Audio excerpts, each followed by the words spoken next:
Bismillahirrahmanirrahim. Assalamualaikum warahmatullahi wabarakatuh. Perkenalkan, nama saya Sally Angelia Pertiwi dengan NIM 0486083356. Di sini saya akan mengerjakan tugas 3 dengan mata kuliah pemrograman berbasis web. Pada tugas ketiga ini, kita diperintahkan untuk menerapkan penggunaan PHP dan MySQL yang selanjutnya akan digabungkan dengan HTML, JavaScript, CSS, Vue.js untuk diperlukan beberapa persiapan. Untuk itu diharapkan dapat menginstalasi XMPP dan selanjutnya membuat database dengan nama database berupa pendidikan dengan nama tabel yaitu mahasiswa. Selanjutnya dari tabel tersebutlah struktur tabel dimasukkan minimal dengan isi sebanyak 5 data. Sebelumnya juga saya sudah menginstalasi XAMPP-nya. Nah, kita buka. Lalu ini juga sebelumnya saya sudah membuat database-nya juga. Jadi pertama-tama sebenarnya yang harus dilakukan yaitu dengan membuat database baru. Kita harus mengklik new database. Nanti di sini tampilannya akan seperti ini. Pada database name kita perlu mengisikan sesuai dengan perintahnya, yaitu dengan kata pendidikan. Lalu selanjutnya setelah database name dimasukkan, kita klik create. Nanti ketika diklik create akan muncul seperti ini, muncul database pendidikan. Oke, kita buka aja. Pada database mahasiswa ini kita diperlukan untuk membuat tabel dengan menggunakan query dengan cara kita klik terlebih dahulu SQL di sini. Oke, lalu di sini kita perlu memasukkan query-nya. Sebelumnya saya juga sudah membuat query di dalam Word.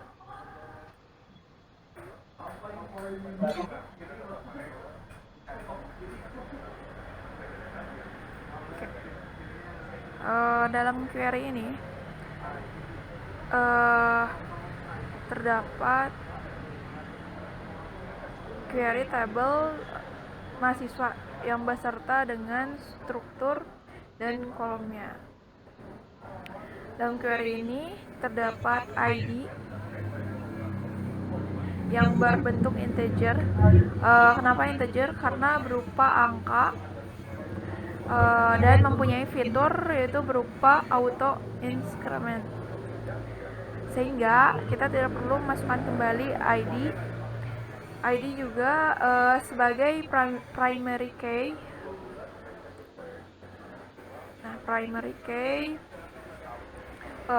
yaitu yang berfungsi untuk sebagai kunci pada kolom tersebut. Lalu di sini juga terdapat nama, NIM, jurusan, fakultas, jenis kelamin, tempat lahir yang berbentuk varchar. Kenapa berbentuk varchar? Karena berbentuk teks.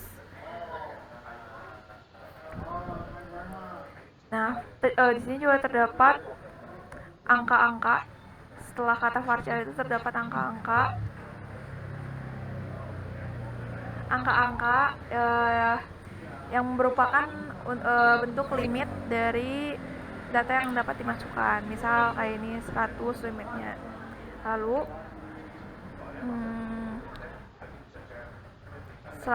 selanjutnya juga ini pada jenis kelamin itu kan berbentuk varchar, namun dia memiliki pembeda.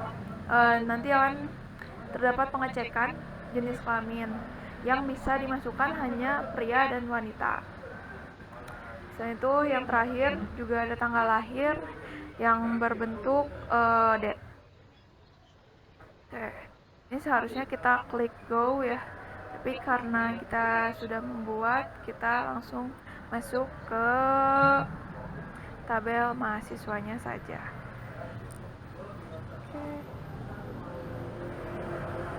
Oke, pada tabel mahasiswa ini kita juga sebelumnya saya sudah memasukkan row dengan query tabel mahasiswa.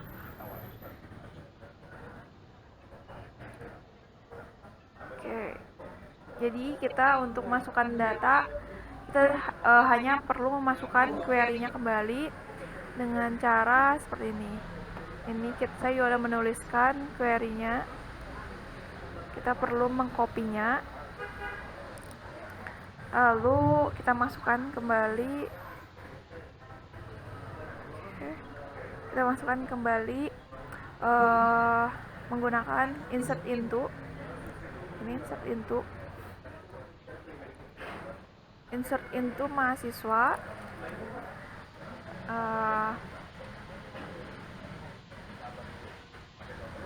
Disertai dengan nama, NIM, jurusan, fakultas, jenis kelamin, tempat tanggal lahir,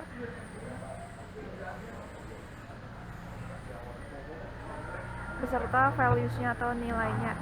Nilainya ini berada di bawah, dari Siti Nurhaliza sampai Lina Amelia. Lalu setelahnya seharusnya kita klik go. Nanti kalau misalnya diklik go, kita akan mendapatkan hasil seperti ini. Sebentar. Nah, hasil data seperti ini yang telah tersusun dalam tabel mahasiswa.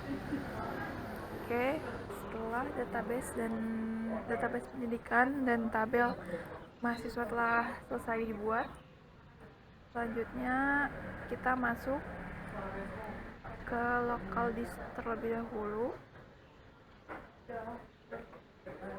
lalu kita ke extend, lanjutkan lagi ke htdoc,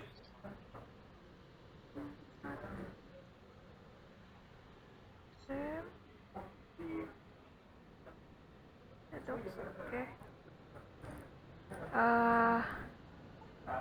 Selanjutnya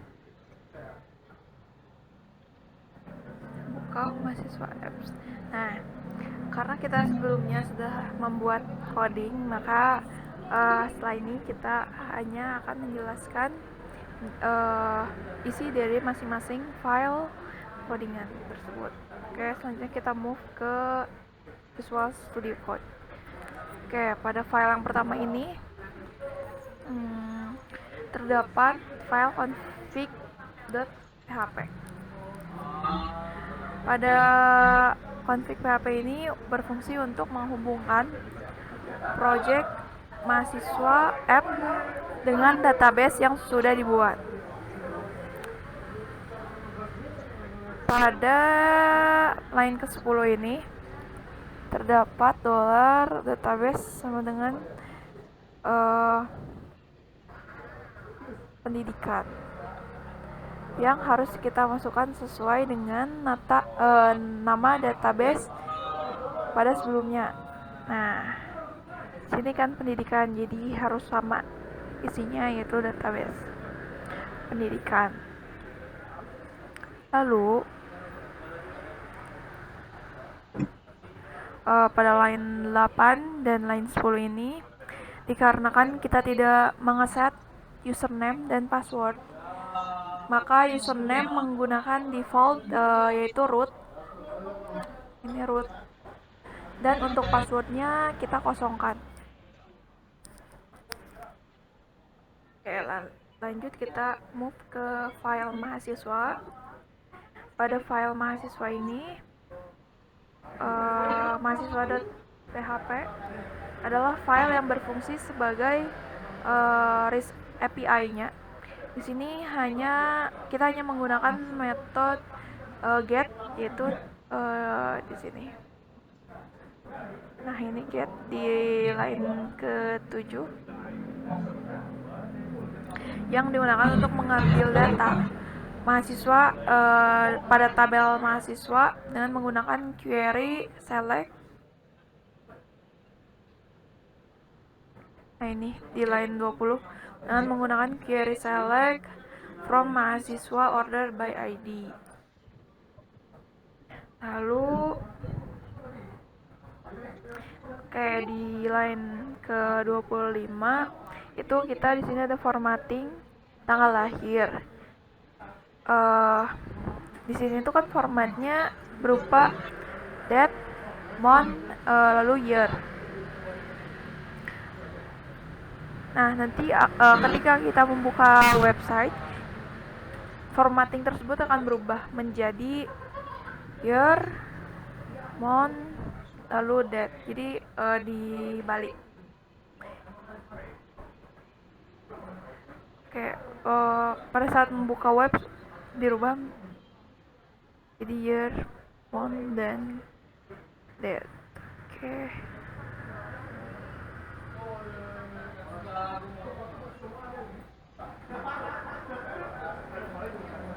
Oke, selanjutnya karena berupa REST API, maka file ini mereturn value berupa JSON. Bentuk dari JSON ini dapat kita lihat dengan mengakses localhost seperti ini. Sebentar.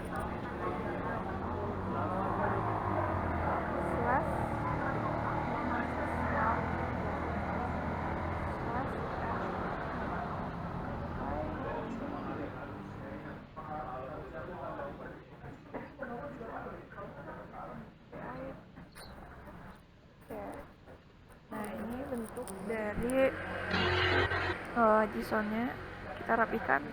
Oke. Selanjutnya kita kembali ke Visual Studio Code-nya. Untuk mahasiswa sudah selesai. Selanjutnya kita berpindah pada file. Pada aset ini terdapat file style.css yang berisikan styling dari komponen HTML yang akan kita gunakan. Di sini terdapat default yaitu badge. Nah, pada line 53 default badge yang akan digunakan pada badge gender, yaitu terdapat 2 badge. Itu ada pria kayak di line 60 dan badge wanita di line 65. Yang digunakan untuk membedakan warna, jika pria itu berwarna biru seperti ini dan wanita itu berwarna merah ke pink, lebih ke arah pink. Lalu selanjutnya kita masuk ke file index.php. Pada file ini terdapat link rel yaitu pada line ke-7 yang berisikan referensi dari file style CSS sebelumnya. Oke, style CSS yang sebelumnya ini. Lalu di sini juga kita menggunakan Vue.js pada line ke-8. Selanjutnya di line ke-55 itu terdapat script. Sebentar. Terdapat block script yang akan mengeksekusi saat web diakses.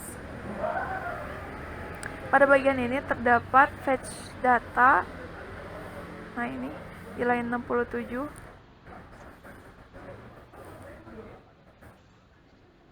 Yang berfungsi untuk memanggil API mahasiswa PHP untuk mendapatkan data JSON yang sebelumnya kita akses pada sebelumnya itu. Nah, ini yang data JSON ini. Oke, lalu pada line sebelumnya juga terdapat variabel loading. Bentar. Nah, ini variabel loading yang berfungsi untuk flag jika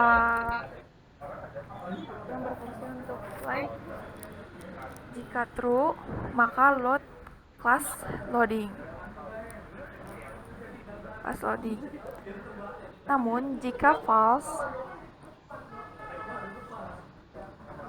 nah ini jika true dia akan loading. Namun jika false dia akan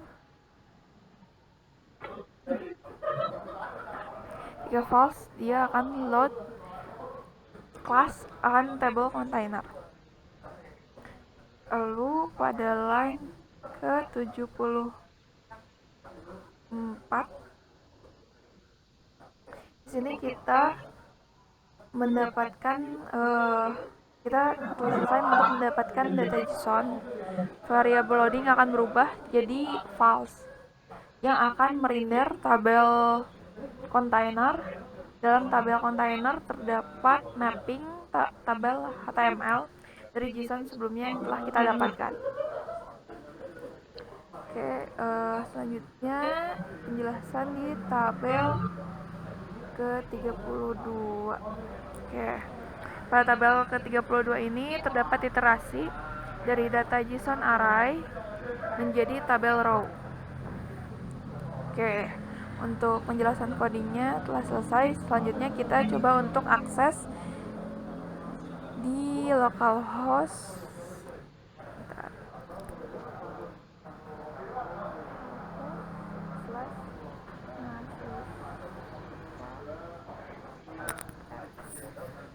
Oke, ini hasil akhir dari codingan dan database yang telah saya kerjakan.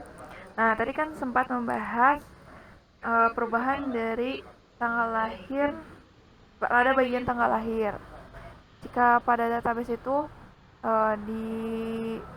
terlebih dahulu yaitu isi dengan tahun, bulan, dan tanggal, tapi pada data mahasiswa ini akan ditukar menjadi tanggal terlebih dahulu, bulan, lalu tahun.